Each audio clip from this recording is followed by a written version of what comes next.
The multiverse saga is in full effect. And when San Diego Comic-Con Hall H happened this past weekend, where Kevin Feige announced kind of phase 5 and 6 and the plans for the future of Marvel with some huge reveals and maybe some overwhelming titles. We're going to get into it. James, what do we have for what Feige brought us? All right, so we got a lot of release dates. That's kind of all we got. We got the full slate of release dates for the next 2 years.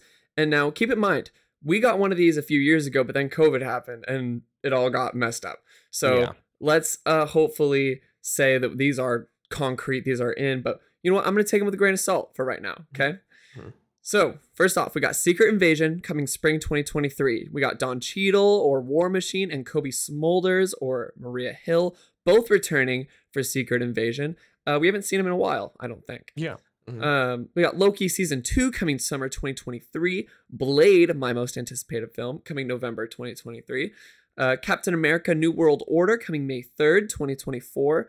Daredevil Born Again in spring 2023. I know a lot of people are looking forward to 18 episodes featuring Vincent D'Onofrio. Is that how to pronounce it? Oh, sorry. It's D'Onofrio. There we go. D'Onofrio. Real bad.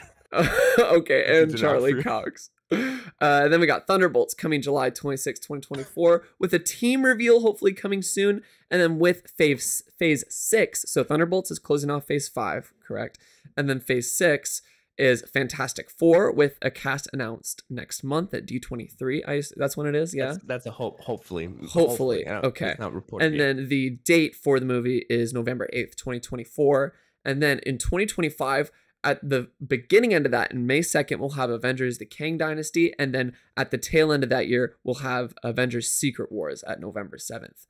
Ryder, let's start discussing. What do you got for me? I know you want to pick my brain.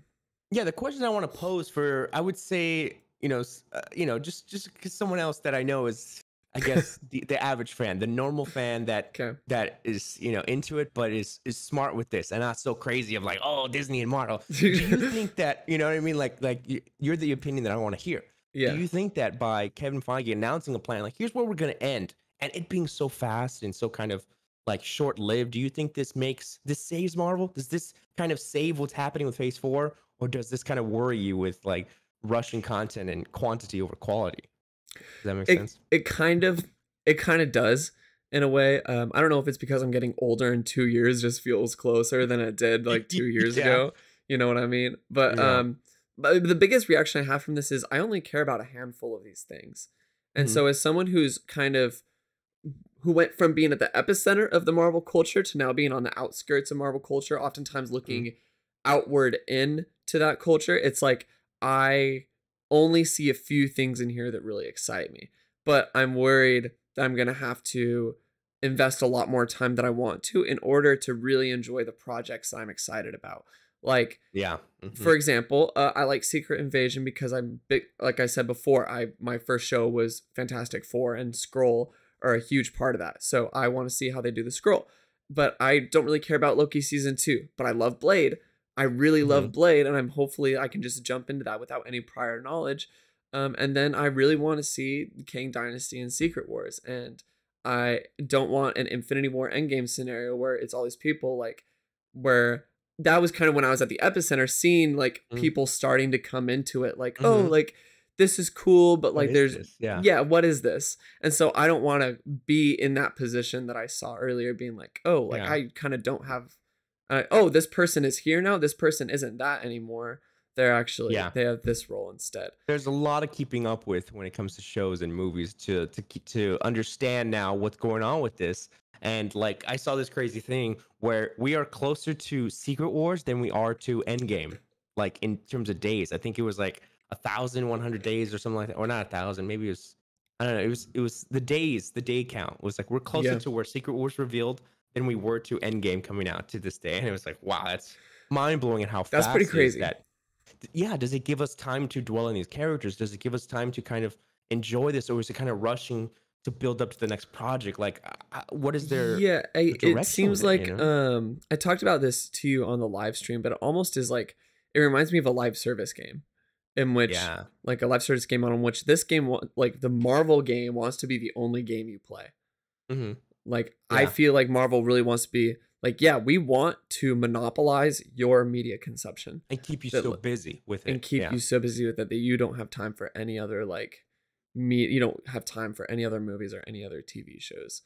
Especially like when we're like young people who have more time than average people, so we have time to like do that. But as I'm starting to like become more professional, I'm like, yo, like I really am gonna have to start. It is scary because I'm like, I'm not gonna have time to enjoy like any of this. I really have to pick and choose how I want to spend my time. And I either become a Marvel fanboy, or I become, you know, or I do, you know, whatever, become art film boy, you know. Casual, so, yeah, and that's what's, because I know we love different titles, right? Like you're excited for your own and me for my own, and you know, I'm gonna be there day one for these. I'm really excited for some of these, and you know, I'm excited, but it also is sad where it's like, man, I remember as a kid you get to grow up with some of these, but it kind of loses that kind of crazy factor. Like if Shang-Chi is flying out with the Eternals and Moon Knight's there, yeah, I'm gonna be screaming and cheering, but it's not gonna hit the same as it is Captain America or Iron Man, because that was, you know, we all grew up on that, and that's our generation. And maybe that's different for kids younger than us, right? They might see Shang-Chi and the Eternals and other characters like Moon Knight and whoever else, Loki too, and see that like that's what I grew up on. That's my person. So I hope that when Secret Wars hits, it lands and it kind of, you know, is maybe a one-up from Endgame. I doubt it, but it's still going to be amazing. But it is kind of crazy that we're getting some crazy titles like Daredevil. Like some of those are what make this worth it, I think, you know? Yeah, I agree. Yeah. But I mean, there you have it. I mean, we're going to have a conversation. We're going to keep going with this. There's a lot. D23 is coming up, so I'm sure even more titles are going to be coming. Stay tuned on the channel. Comment down below your title, what you're most looking forward to. You can check out the podcast for free on audio platforms or become a member here on YouTube to check out the video podcast here on YouTube. But thanks for watching. We'll see you guys in the next video.